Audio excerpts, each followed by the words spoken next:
The murder that occurred in my office.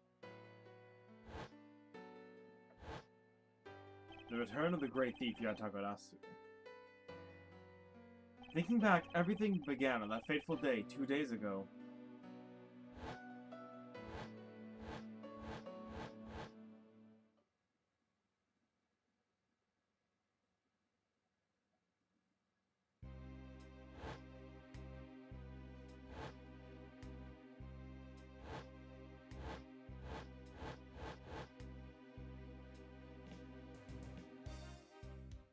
Yes, everything began high up in the air. 9,000 feet in the air, to be precise. Thank you for flying iFly Airlines. We are currently experiencing some slight turbulence. We are asking all passengers to please return to their seats and fasten their seatbelts.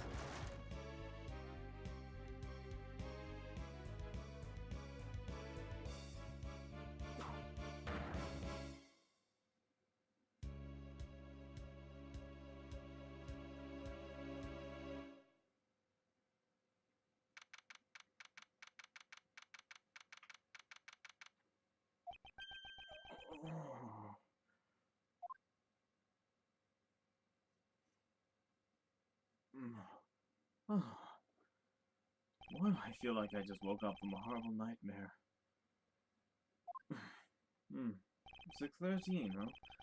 Guess I was out cold for about 10 minutes. Slight turbulence indeed.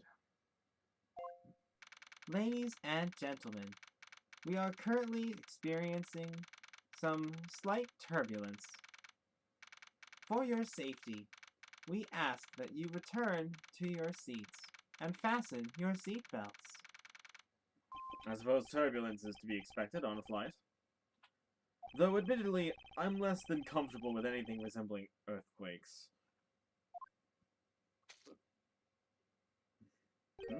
What's this? A traveling wallet. But it's not mine. How did someone else's travel wallet wind up in my pocket? Oh, my head. Why won't this headache go away? I'll take care of this travel wallet later. Or hand it off to an attendant. Oh, from earthquake-like turbulence to an elevator.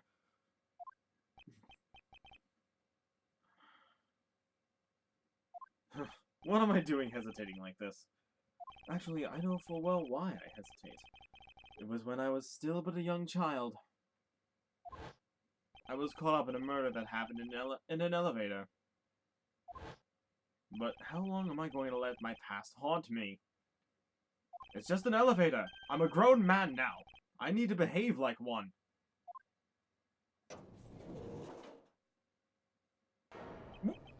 What in the world happened? Is there something wrong, sir?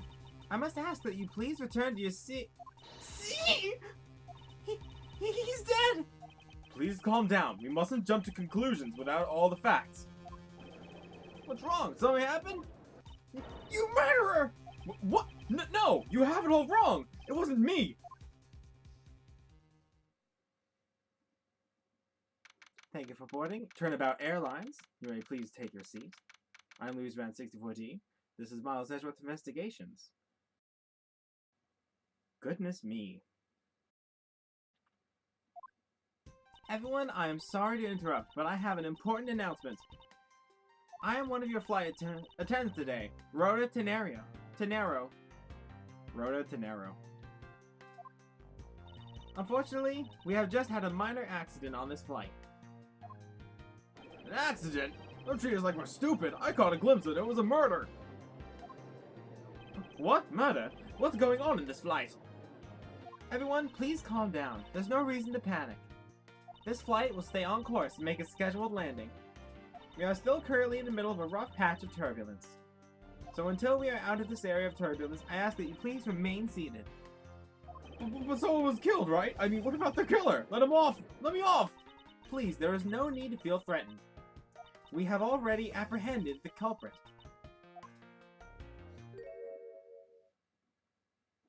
I ask that everyone please remain calm. What the heck is he talking about? Why should we remain calm? My name is Miles Edgeworth. I'm a prosecutor, and I assure you I am not the killer. Being a prosecutor doesn't make you incapable of murder, buddy. Well, now you listen here. I'm not the killer. I simply found the body. So you say. However, I'm sure that you're the perpetrator of this crime. I swear on the honor as a professional flight attendant.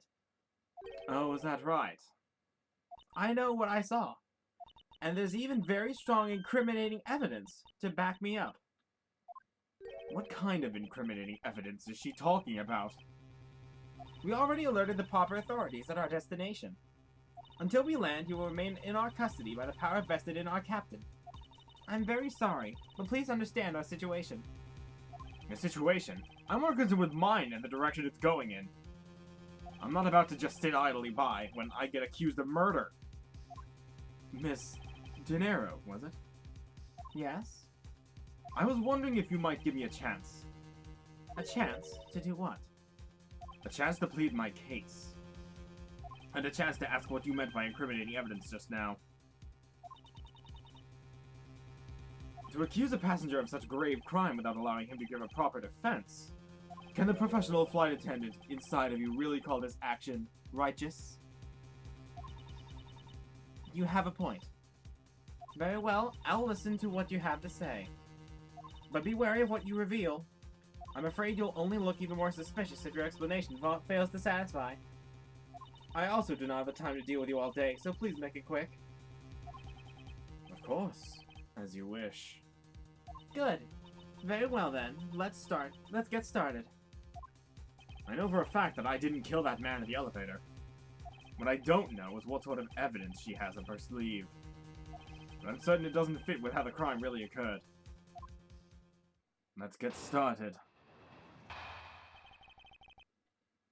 I swear to tell the whole truth as a professional flight attendant. Unfortunately for you, Mr. Edgeworth, I am certain you are the killer. The scene that I saw in front of the elevator, it was you, standing there with fresh blood dripping off of the murder weapon. So if you would please cooperate, we'll turn you over just as soon as we land. That's it? That's her evidence? I don't think you could ask for a more perfect witness testimony. Wouldn't you agree, Mr. Edgeworth? Not really. It's hardly perfect when there's a gaping hole in it. Allow me to point it out for you. I swear to tell the truth as a professional flight attendant. Hold it! Tell me, what exactly puts the pro and professional flight attendant for you? Well, it means we are very professional about how we take care of our passengers. Services like fetching papers and responding to calls are done with speed and accuracy. I can assure you that I give testimonies with the same level of professionalism. But I'm sure you have already realized that by now, right? It's a bit hard to appreciate your professionalism when I'm the one under suspicion. And there you have it. My professional testimony is accurate and reliable. Unfortunately for you, Mr. Edgeworth, I'm certain you're the killer. You certainly seem sure of yourself. Of course. A professional flight attendant can't afford to make mistakes, after all. Perhaps. But you must admit there are few who can look at a murder with a clear mind. We attendants all go through intensive training and are always calm and collected. We'll even calmly serve you coffee, if you so wish, as the plane makes a splashdown. I fail to see how that would be the calm and rational thing to do in an emergency. Even until the bitter end, we are there to serve the passengers. That is the duty of all professional flight attendants. You certainly are confident. Anyway, shall we return to your testimony? The scene I saw in front of the elevator. Yes? What did you see in front of the elevator? That's what I was just about to tell you, Mr. Edgeworth. Framed by the elevator doors and bathed in the light coming from within. It was you, standing there with fresh blood dripping off the murder weapon. Hold it! The murder weapon, dripping with blood? Really now? I swear that was the grisly scene I saw before me. Thank goodness it wasn't the passenger who saw it, or there'd be widespread panic by now. As I recall, you were quite panicked yourself at the time. Excuse me? You were scared enough to misread the situation and accuse me of murder. Nonsense! Professional flight attendants can't afford to get that flustered! I witnessed the murder scene and I'm now listening to your defense, all with a smile! Apparently, you also lie with a smile on your face. And a twitch. So if you would please cooperate, we'll turn you over just as soon as we land. Actually, looking at what we know, I picked up the travel wallet off the floor. Apparently the body was found when I found it. And there was a Sky magazine, just so we know about the flight. I would just like to point out, you said I had the murder weapon in my hand. Behold! This bludgeoning weapon that I was holding! Miss Tenero. What is the yelling all of a sudden? Force of habit. Well, that doesn't matter. Miss Tenero, you say you saw the murder weapon dripping with blood. Is that correct? Yes, all the blood. Drip, drip, drip. Just recalling that scene sends a chill down my spine. Sorry, but your so-called professional flight attendant training has failed you. What? I'd like to direct your attention to this. Do you know what this is? It's a travel wallet, right? But it looks a little big and bulky. This thing you saw me holding when I discovered the dead body in the elevator was this very travel wallet, Miss Tenero. What? Impossible! Now then, do you still think I am the killer? That I killed him with a travel wallet? But I saw blood dripping from the wallet. I know I did. As you can see, this wallet is clearly stained. But if you would be so kind as to take a whiff, I think you'd agree it's only grape juice. Then... That's right. You mistook grape juice for blood. The murder weapon dripping with blood does not, in fact, exist. No! There. That should clear up the pesky accusation. Hold it! Well, wait just a sec. That is... I mean, even a wallet could be deadly if it were wrapped around something heavy. I demand that you show me what's inside, please. She's trembling. And the tacked on please at the end. Sounds like I've got her. There's no need to look inside. Even you can tell from its appearance that it's light. No, I can't be sure of anything until I see the contents of that wallet for myself. She's a persistent one. I suppose we have no choice but to see what's inside. Mr. Nero, if you would be so kind as to open the wallet and check its contents for me. Alright. I usually don't pry into passengers' belongings, but we have no choice here. Please do. There should be a latch on the front. It seems that the passport is all that's in here. As you saw, there is nothing but a passport inside. This renders your wallet was the murder weapon argument moot. Wouldn't you agree? Hold it! Please hear me out, Mr. Edgeworth. What is it now? Well, I was wondering, whose passport is it exactly? Can I take a look? Why not? I'm rather curious myself.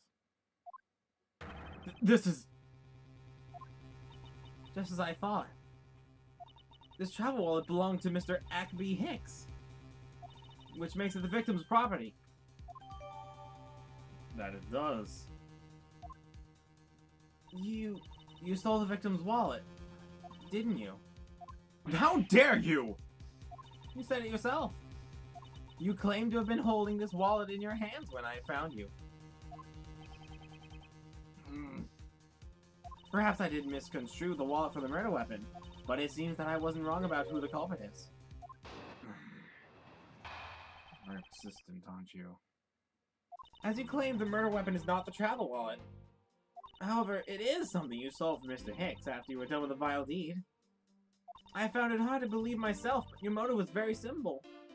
You were out of this to steal Mr. Hicks' money, weren't you? So even though I didn't have the murder weapon on me, you still suspect me, I see. You stood up at the crime scene with the victim's wallet in your hands. How can I turn a blind eye and not suspect you of foul play? We'll just have to see about that. As you claim, the murder weapon is not the travel wallet. Did Shouldn't that be proof enough for you that I did not murder the victim? Not at all! Oh, and why not? Because that wallet may not have been what I thought it was. However, it is something you stole from Mr. Hicks after you were done with the vile deed. Hold it! You think I stole it? Yes, I'm very sorry to say it, and I wouldn't usually be so rude, but it must be said. Hmm? I never thought I'd see the day, but here I am calling a passenger a thief. Maybe I should put on a serious face and say it more directly. I believe you removed the wallet from the victim's personage. It really doesn't matter how you phrase it. What I'd like to know is why you think I stole Mr. Hicks's wallet. I find it hard to believe myself, but your motive was very simple. I don't think I have any sort of motive to speak of. I've never met Mr. Hicks before, and our only connection is this one flight. But that is more than enough for a reason. How do you figure? He was sitting in first class, and I think the implication is quite clear. You were out to steal Mr. Hicks's money, weren't you? Hold it! You think I was after his money? Where did that cockamamie idea come from?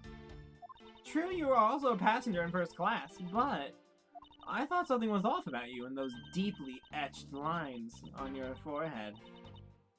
They're not lines. They're perfectly normal and a part of my natural face. I don't think I've ever met someone with such terrible countenance on a flight before. And that's when it hit me. You have the face of someone with money trouble. She really is making a fool of herself, pursuing this line of logic. I should spare her and present the piece of evidence that contradicts her testimony. And I know exactly what will prove it. After all, I have a well-paying job! Take a look at this, for it will prove my innocence!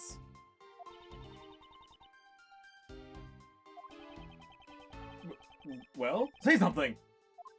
I'm sorry. Well, I gave it a good look, but no matter what angle I look at it from, I don't see how it would prove you didn't do it. Ugh. Must have present her the wrong item. How could she not understand? Who am I kidding? We don't present our badges to anybody. I should have known better. Well, let's see. That's not going to help me. Oh, right! Obviously! The more obvious... Let's do the more obvious answer. I wonder if I might get a word in, Miss Tenero. What is it now?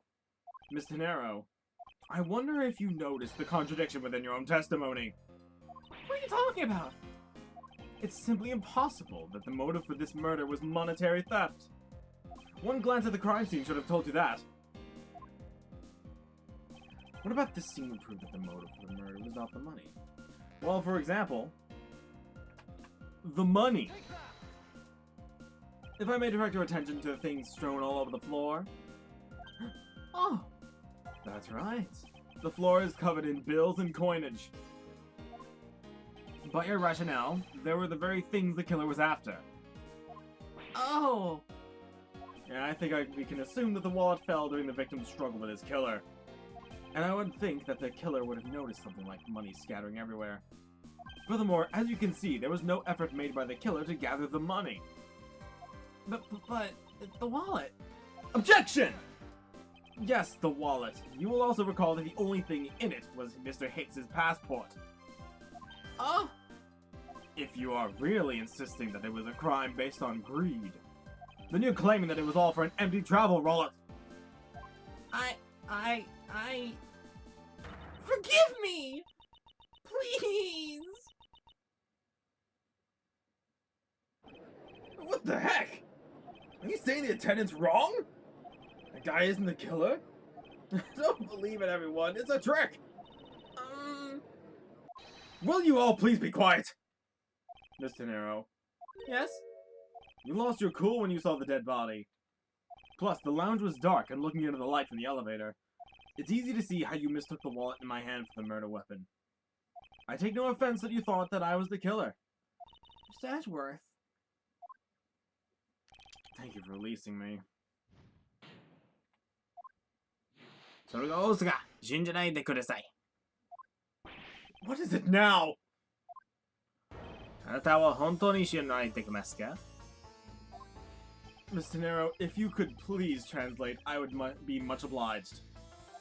It sounds like Bourguignon, but I don't understand any of it.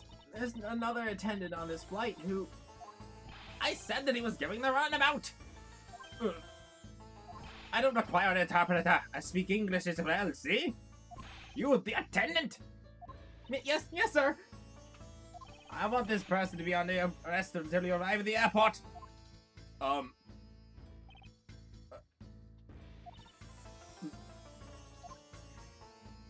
I'm sorry, sir, but what exactly are you hoping for? What is it you want? Then he finished talking with the likes of you. Please, I would like to hear why you would like me to be held under arrest until we land. You! How dare you try to waste my time? You were the one who stuck your nose into my affairs! Wanted to spend the evening one last more second with a precious art. I have no more time for other things. I know what you are. I see through you. Insolvent. Yes, I am pretty sure that's how you say it in English. Well, I hope that I don't dissolve into water, but I don't think that's what you meant. I'm sorry, but I don't think I caught your name. I am Zinc LeBlanc II, a very wealthy man in the Bourguignon. I am not an ordinary rich man. I'm a dealer, a rich seller of beauty. Mr. LeBlanc, what did you mean just now? Pardon? When you said that Mr. Edgeworth was giving me the runabout? I have to explain? Unbelievable. We'll say it once and only once. I do not even waste a second to waste. Time is money, as they say.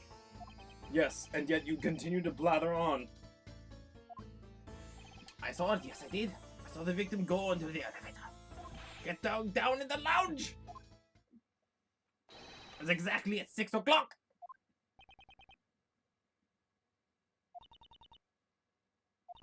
And what's the significance of the time? At 6, he says. Wait, you saw him at 6? Then what's the matter, Mr. Edgeworth? He understands, I say. Mr. Attendant, what time did you discover the body? Well, it was a little after the patch of turbulence, so it would be around 6:15. Oh. Hicks was his name, was it? That was the Mr. Man Hicks was killed in a 15-minute time span. The only person in the lounge at the time was the prosecutor, yes?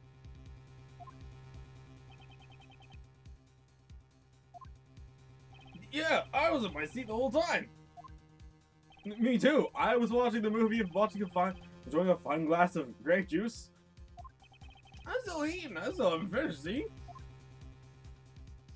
The other passengers have an alibi, so you have no problem to run them, I suppose? No complaint, I see. Not a single word against this, right? I have no way to discounting what you have put forth at this point, but it wasn't me. Oh, so you say. Well, do you have what you say? Is the evidence? Mr. Edgeworth, are you really the culprit after all? Mr. LeBlanc, I suppose you are quite certain in what you saw. Enough to give testimony. Of course! I was looking at that man the whole time! He was playing with a small machine the whole time. Machine? Yes, what do people call it in English, yes? You're making me crazy with the click, click, click.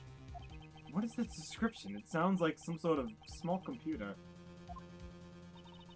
I believe that Mr. LeBlanc is talking about... What Mr. LeBlanc is talking about is a cell phone. I have to say that I did see him playing with it quite a bit myself. A simple cell phone. A laptop or organizer I could see, but that's kind of low budget. Hey, the noisy little machine is at hand. Not a fragment of beauty. It all produces ugly sounds. But I know what I saw. Mr. Nero. Yes? I was wondering if I might be granted permission to examine the crime scene. What? You want to examine the crime scene? If you would grant me a little measure of time, I'm sure I could produce the real culprit. I do not like the sound of that fox in the duck pen. Yes, I think that is how you say it in English. It's Fox guarding the hen house, and I believe my innocence was proven earlier. And if I'm given the chance, I can clear up all the remaining doubts. Miss Tenero, if you wait until we arrive, there is a good chance that some evidence will have been destroyed by then. I understand. Let me see what the captain has to say. Hey, that should not be approved! Please, Mr. Blanc. In an emergency, all decisions ought to be made by the captain alone. Now please, wait here while I go ask the captain what to do. I'll be right back. You're not planning to erase evidence when you're doing your investigation, yes? Of course not! We will see. Mr. Edgeworth, you have the captain's permission to investigate the crime scene. What? Unbelievable! I am in your debt, Mr. Nero. However, there is one condition. I am to supervise you. Can you agree to that? Of course. I see no problem with that stipulation. It is only natural, as I am still a suspect in this case. I take full responsibility and will watch Mr. Edgeworth's every move. I hope this reassurance enough. That is reassurance enough that there will be no foul play. Now then, Mr. Edgeworth, shall we proceed? If you should need my help with anything, please feel free to touch the partner button. It's time to head to the scene of the crime. The first floor lounge.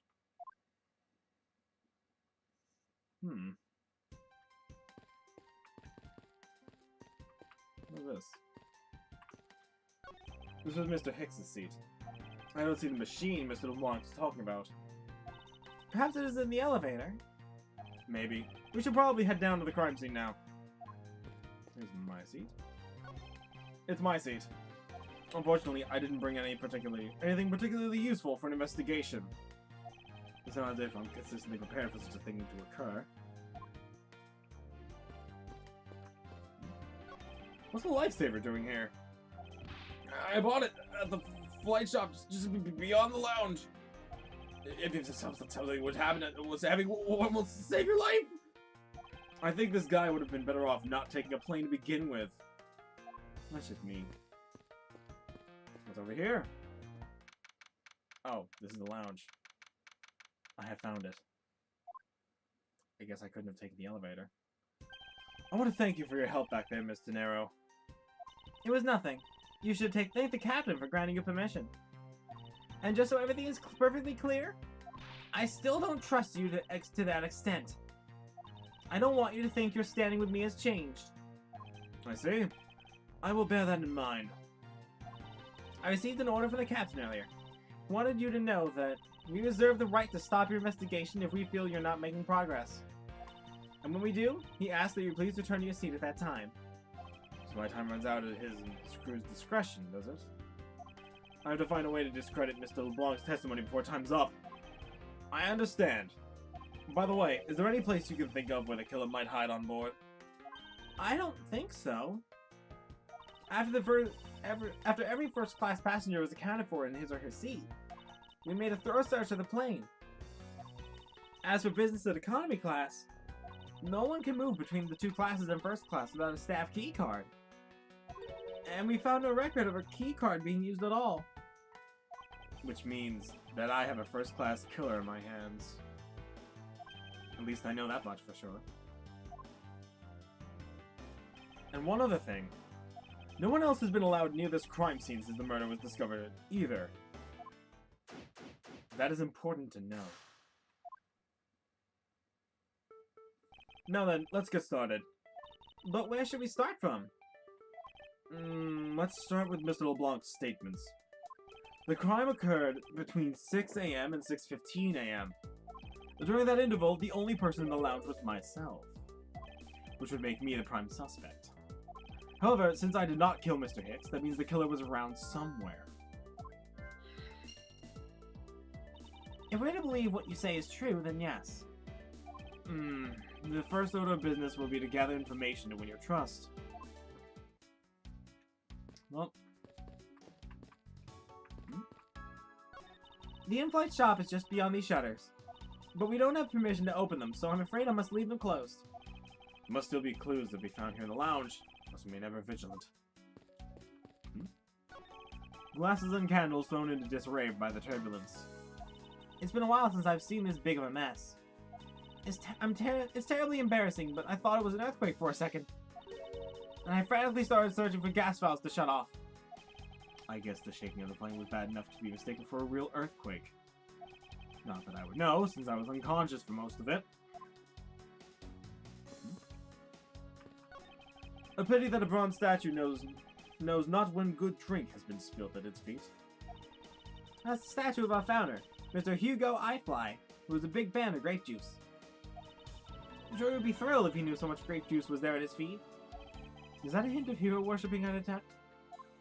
Also, I love how grape juice is a joke, is like an in-joke for Phoenix Wright. Because whenever there's wine thrown about, or something that looks like wine, no, it's just grape juice.